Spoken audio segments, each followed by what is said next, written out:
What is up, guys? Welcome on back to TK's Garage. And one of the major concerns for the new Charger Daytona EV is maintenance. And looking at what has just happened with sister brand Fiat and the 500e, there was a video dropped in German I watched yesterday, where a consumer that bought one of these has a 23,000 euro, which is more expensive than the dollar, repair bill, basically totaling the vehicle for the charging unit. And guess what? Some of those same components and parts are used on the Dodge Charger EV Daytona. Oof.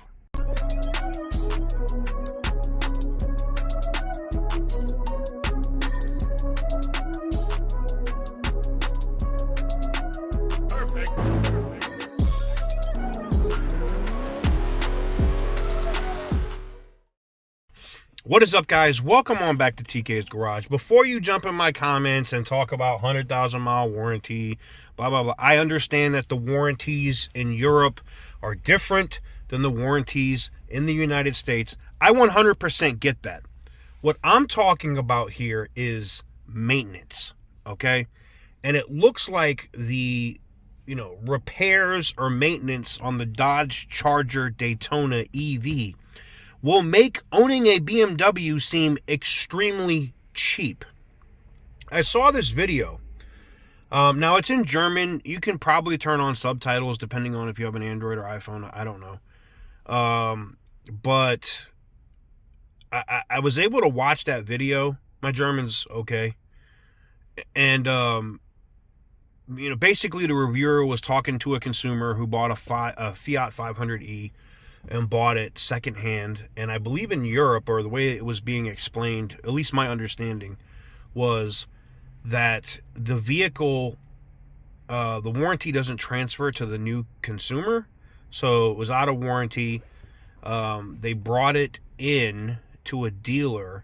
And needless to say, between the battery and something with what converts the AC to DC, the unit in the 500e basically broke, and it was going to be 23,000 euros to fix that. Now, how many Dodge Charger EV Daytonas, or Daytona EVs, whatever you want to call these, have been delivered to the dealership and bricked and had to get what? A battery replacement.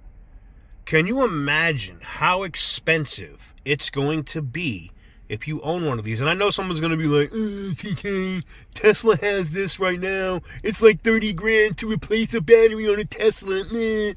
Yeah, I get it. I 100% get it. Here's the difference. The instances of Teslas shipping brand new and bricking and requiring a new battery are so few and far between, I can't even find a report for it. The Charger, on the other hand, oh my God, it's everywhere. So my question, I guess, is, does it make sense, even if you're a brand loyalist and you want to give this Dodge Charger EV a shot, you're already going to spend 80 grand, right? At a minimum, and that's if a dealer doesn't try to bend you over. They tell you to grab your ankles, and they don't even have the courtesy to hit you with the Vaseline, all right? So you're looking at 80,000. You drive this thing, it gets out of warranty, and it needs a repair, and the repairs are between 10, 15, 20 grand. I just, oh my God, I just don't see it. I just see these as, they're almost electric throwaway cars that are massively too expensive. There's no EV tax credit anymore, so you don't get that benefit. Like, I don't see who buys this car. I mean, I saw CJ on 32s took delivery of his, right? He's another YouTuber. And congrats to him for getting it. But for me, it's like, all right, so you took delivery of this car, and he'll get videos and stuff out of it, and then he'll probably like do a merch sale or something and give the car away. Most likely. right? But that's his business model. I get that, right? YouTubers, I fully expect to see, probably Street Speed 717 getting one of these and finding out how bad they can break it. I expect to see Whistling Diesel destroying one. Like, I know that YouTubers are going to buy it, and I've talked about it previously. There's only 82 orders on this vehicle. Some of them have been delivered, some of them haven't, but only 82 consumers wanted to buy this car before it was at a dealership's lot. Damn. Like, you can't, and this is supposed to be the replacement for the Hellcat. You're not seeing that when the Hellcat comes out that only 82 people ordered this vehicle. So the biggest concern for me, though, is, and I can tell you as somebody that owns BMWs and owns Dodges, and I can tell you, if I had to take my BMW to the dealership, I would be bankrupt. Especially on some of my M cars, right? When I had the M5 E60 with the V10, I had to do the rod bearings on that car twice. I had that car for 162,000 miles, so I did the rod bearings on it twice. And that was like, at the time, I think the first time I did it was like a $5,800 job. The second time I did it was almost $8,000. And that was when I was in New York City. So I would, like today, and any other maintenance I do it myself on the BMWs, right? Or I'd go, when I was in Florida, I'd hang out with my homeboy, Full Bolt-On Garage. Go check out his channel if you're a BMW guy. He does all kinds of tutorials on how to fix stuff. And he only does it with one arm. It's insane.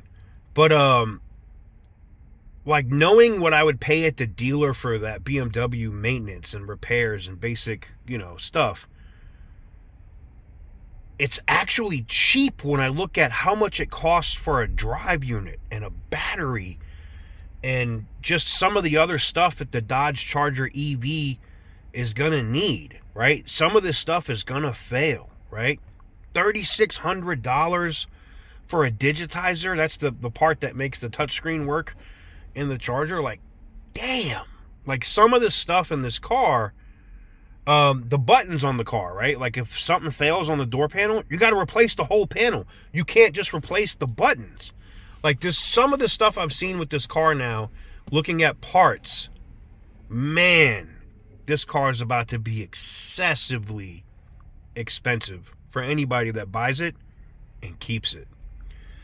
But I digress. Let me know what you guys think. What do you guys think about this? I know most people haven't even thought about the maintenance side of this car, and that's why I wanted to bring it up. But let me know what you guys think in the comment section down below. Give the video a big thumbs up if you like what I do. Hit the subscribe button if you haven't already. And as always, stay petty, my friends.